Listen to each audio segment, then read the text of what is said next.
Air Force OSI is the counterintelligence and criminal investigative organization for the Department of the Air Force by policy and and ultimately, um, we have statutory authority as special agents.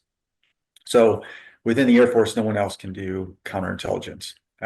With under the umbrella of counterintelligence is, you know, counterterrorism, and then what we were doing essentially over there is counter threat operations.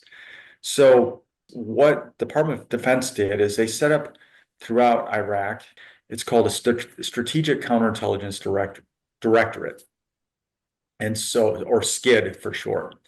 They set one up in Baghdad and then also up in north in Erbil.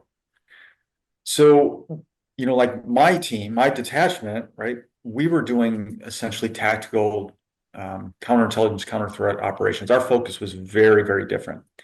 And so the DoD is saying, well, we need more of a counterintelligence effort to look strategic.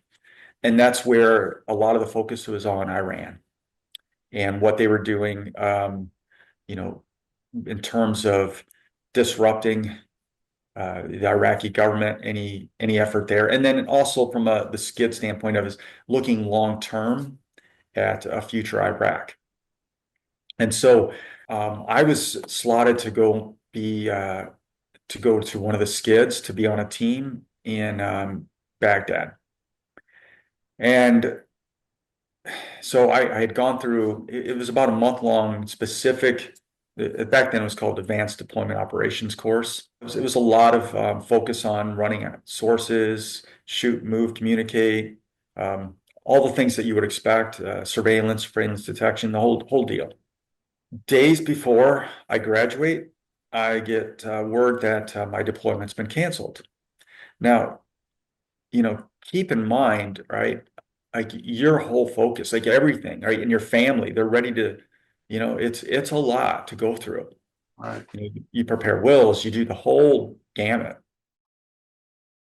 Well, one of my neighbors, he was an Army CI, senior leader. He got tasked to deploy and to be the director of the skid in Baghdad. So I would have been working for him if we were over there, and yet we knew each other like as friends in the community. Well, while he was over there, there was an attack on one of the teams, and they were hit. They had different teams, and one of the teams was specifically designated to be the red zone team, and they were the ones going outside the wire. And I remember that that was the team that I was going to be leading. Um, and they took casualties, some severely injured.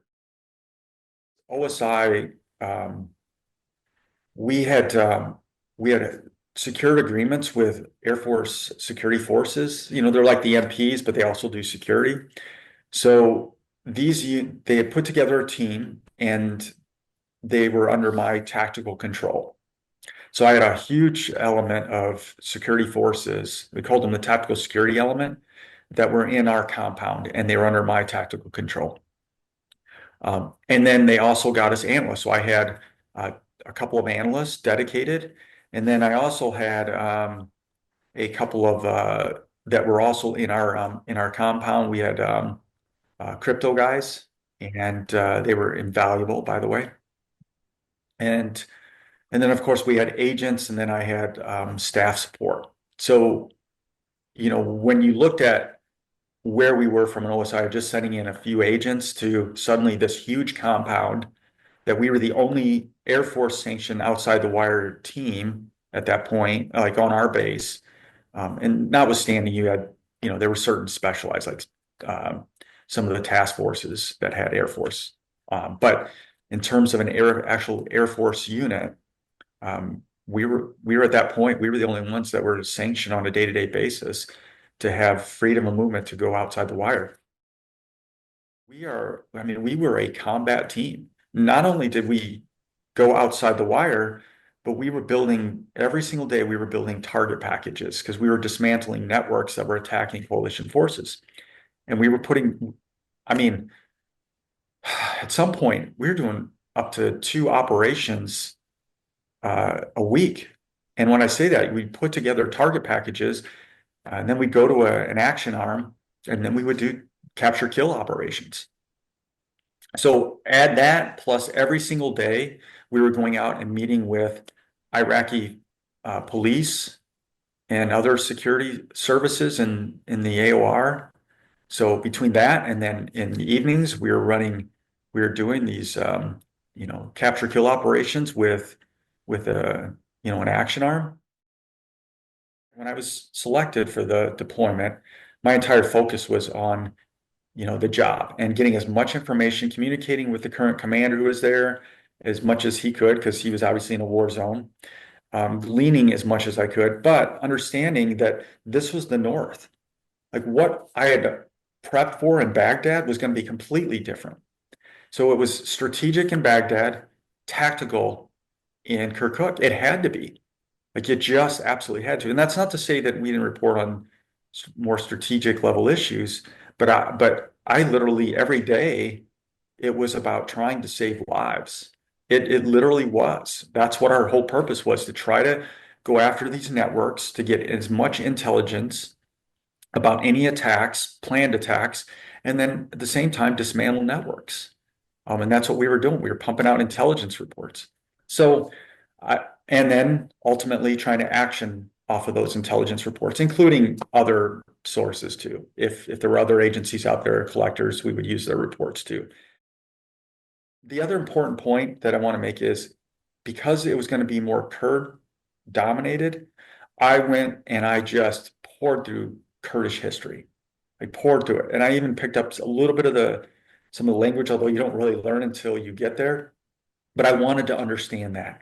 And that became invaluable because we would meet with some of these Kurdish leaders and I would understand their history and I would speak to it. And they were like, I was immediately accepted. But that was for me, that was my job. That's what I had to do, like building that that rapport, but more importantly, that trust. I go into, Kirkuk and I know my AOR and I have to systematically determine who is targeting the coalition forces. Keep in mind, those coalition forces that are operating from Kirkuk are out there doing counterinsurgency. They are going, they are doing that effort, right? It could be anything from reconstruction teams to goodwill events. I mean, or it could be straight up, counterinsurgent, operations, right? But my job in OSI was to protect those forces so that when they came back in onto the base, that as best possible, we could protect them and, protect their mission outside the base too. And so I had to know who were the adversaries operating there and understand just, and not just the landscape, but the culture, the every aspect of it to try to understand, the power dynamics out there, between Kurds and Shia and Sunni. We're meeting day to day with security services, but key to this is we're recruiting sources. And I can't go into too much of that other than to say that we have authorities to recruit certain sources that are ultimately it's in a covert status. So we obviously protect the identities of all of them, and in many cases we put them on the payroll of the U.S. government. There's a whole vetting process, to where, and there's different levels, right? Where in terms of their of how we view them. But the ones that we are keeping, as we call on the books, working for us, I may deploy and then leave, and then that source will continue being run by a next iteration. And that's how it was. In many cases, we came in and we were inheriting some previous sources. And so that's why it's just absolutely critical to have good handoffs, and so that the relationship is not with the individual, it's with the organization. These sources were absolutely vital. And yes, it was important for us to meet with the Iraqi police and they would give us some good intel, but the real bread and butter was these sources that we recruited that would and we would meet as best our ability and clandestinely, and they would give us a lot of like information. The other thing that was important to note in is that if we thought there was attacks or things, or if we were under attack, we would jump on. I would have my folks be on in comms with our sources to figure out who was targeting and where were they targeting, because then we could send um, essentially like a QRF out and hit that site. That's the technology. It was still pretty nascent in terms of being able to geolocate. It was decent. We could have a vicinity, but we still relied on a lot of our sources. Day to day, we were getting intel. I mean, and anytime we'd have source meet with Iraqis, we would pump out intelligence reports. But what was important is those intelligence reports, our analysts were poring over them too, and they were guiding us. So when we would meet with our sources, we would specifically certain type of questions. We were, basically doing like a targeteer, if you will, Hmm. so that they were pointed, making sure our agents knew the type of questions to ask and what to glean. So so that was one aspect of it, is just getting that day-to-day intelligence and then directing our sources to do certain activity on behalf of the government. Um, and in some instances, it was to identify those those cells. Now, I will tell you this, and this was not sanctioned in any way by the Air Force. Our sources often went out and recruited other, we call them sub-sources, and they would pay them. So there was challenges here, right? Because the more that they go out and start recruiting others, right, makes it known. And so you had to be careful of misinformation. And Hmm. so that was an issue all the time too. Yeah. And it was also an issue where that source could be turned, especially if the adversaries out there were figured out that the source was working, then they would turn against them. And that's how we had a couple of agents killed in Balad because they were ambushed when the source figured out, the source was compromised, set them up in an ambush.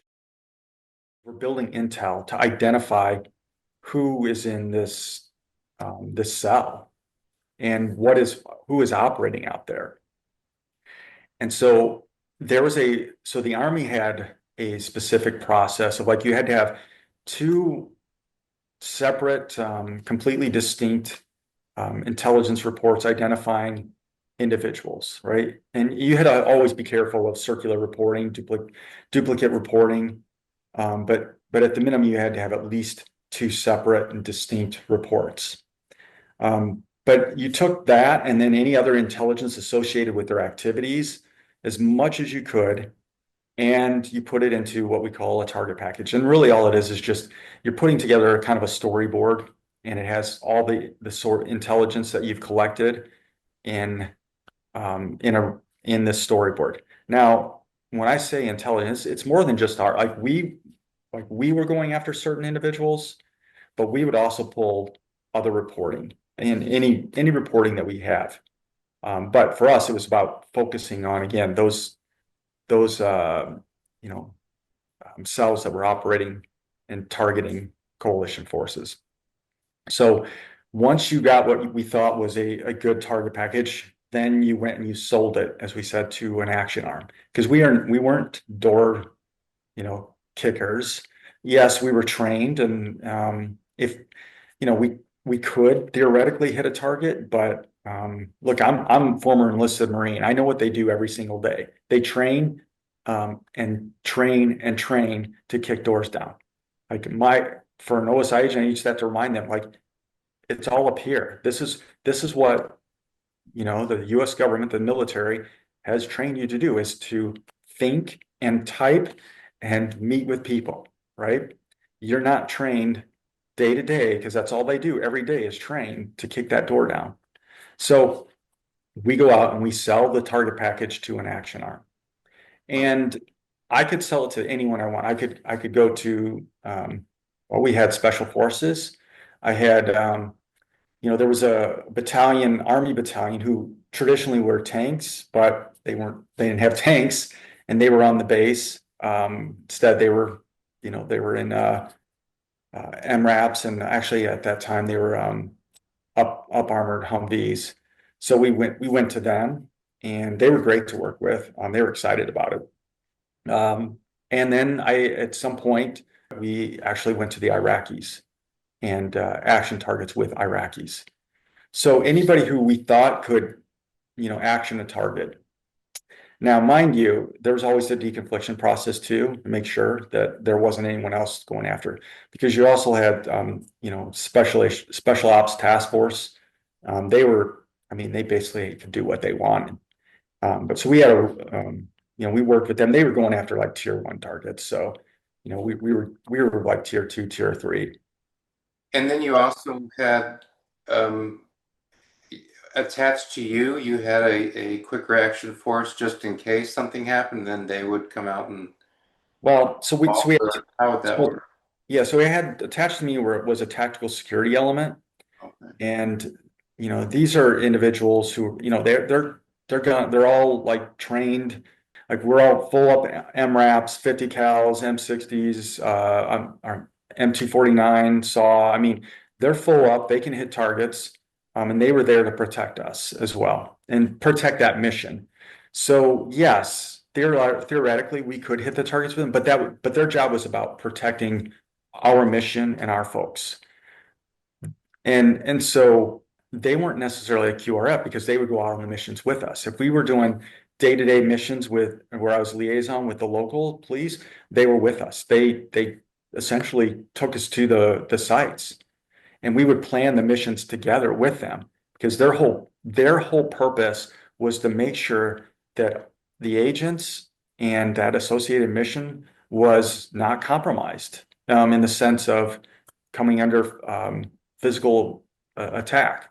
So they would get us from point A to point B, and then we would also, when it came time to hit the target, they would be with us. You go to the action arm and you sell them on it, and then they dictate what level of what your amount of folks that you can bring to the fight. And so I'll give you an example. All right, let's say let me like the first mission we were on, that I remember. We had this it was really just this husband, wife, son kind of operation, and they were supplying some bomb material, and so we ended up rolling up on them with up armor Humvees, and so my entire team went out with this. It was an army unit, and they lead, and we're right behind them. But very important is that the action arm doesn't know um, who your target is. Like we can, I mean, you don't. I mean, it's a rarity to have any biometrics on them or a photo. So you have your source, who you keep hidden even from the action arm as best you possible from everyone, and keep them in our custody. And I say that custody, not this like law enforcement side, but you keep them protected. And then when you hit the target, and then our whole effort was to try to capture them, right? Because you can get a lot more intelligence out of them, afterward. But we roll up on them, and then you bring in your source and who will positively ID them. You had to have a positive ID. Without that, then there was no, you just didn't have a successful operation. So they had to have us on site from a positive ID standpoint. So, but they would dictate our level of involvement. And of course, a lot of times they say, "Oh, they would actually ask for our source. We don't need you, but we'll take our source," because it's a comfort and trust level. Um, Special Forces was notorious for that. But I would push back. I'm like, we're not going to give you our source. That is a U.S. Air Force like source that we've been worked with for years. They trust us. We're not just going to hand them over to, you know, some, some army unit. in that first instance, my whole team went in. But, the Army unit in, they kicked the doors down, they put everybody, they detain everyone, and then our source will come in, positively ID. And then at that point, we let the Army determine who is taken at that point and who's not. And first half of my time there, it was we were taking we had a detention facility down in Hawija, which was I don't know, an hour and a half away. It was no, it was Fob McHenry is what it was. So it was near Hawija, but it was Fob McHenry. It was literally just this remote base out in the desert. I had to go there on a mission once. I mean, it was just crazy. But anyway, so yeah, the detention facility was there. So the Army was taking them and then they would go into detention. What we would also do is we would exploit the site. And at that point, we're looking for any intel, any media, any biometric data that we can, anything that we could do to exploit the site and to, again, build on our intelligence. So it was more than just, just the sources. It was also anything of value that could be exploited. Cell phones, we would exploit. Right? We'd pull off the selectors, the numbers, right? So anything related to that. And that would just, again, to build off of that initial intel, and then like a domino effect, if you will, would lead us to others. And I would tell you, one time we got a laptop, and there was a group called Al Naqshbandi Army. It was made up of former Sunni and actually, when I say that, like it was some Sunni leaders in that region, and you could tell it was very, very professional, organized insurgent group led by some, like, you could tell, very smart, educated, military trained, probably former Ba'athist. And they structured an Al Naqshbandi, and they called it the Al Naqshbandi Army. They structured it like an actual army. And I'll tell you this, that at one point we came into contact with a laptop that we exploited from an operation, and it laid out their entire network. And I was amazed. I'm like, we're literally fighting an army here. Yes, I was focused tactically, but my mindset was always strategic as well. And when I saw that, like, it was a treasure trove. And the talk about the intelligence that came out of that, we had all sorts of phone calls about that one, that treasure. I mean, for the next couple of months, we were still exploiting that, but it just completely laid out the network for us to ultimately, us and other entities within Iraq, to be able to try to dismantle it as much as we could. But I couldn't believe it when I saw it. I'm like, this is a no kidding, like, we are literally, this isn't an insurgent, we're fighting an army here. So that's one instance. Another instance of where we had gone, and there was a cell that was operating in a remote village. And in order to get to that location, we were going to have to go out on UH-60s. So it was going to be kind of a combined operation between, it was an air cab unit, and then it was a brigade team. We went to them, and there was this individual that had popped up on everyone's radar. And he was just involved in a lot of IED attacks. I mean, he had killed a lot of folks, a lot of soldiers. And we had a beat on him. OSI, my team did. And we had intel that said he was going to be in this one very small village.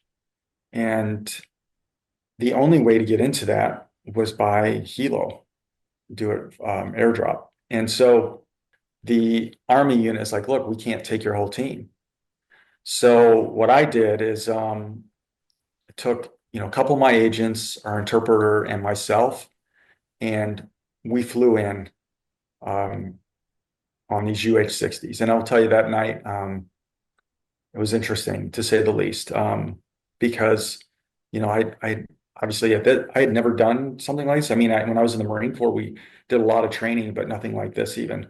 But the amount of planning that went into this, and then, we had to fly from Kirkuk down to Hawija, and then from there, I'm sorry, not Hawija, Fob McHenry. and then out to this village, right? And I still remember there's this captain who was heading, he was the platoon, or I'm sorry, the company commander. And he comes up because we had air assets overhead monitoring the village, and they're monitoring, they're waiting for movement, and they're seeing, they just couldn't get fidelity.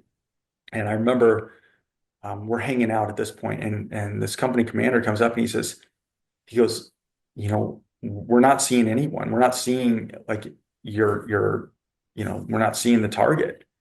And he said, should we do this? And I told him, I said, at this point, we're going entirely off of our source.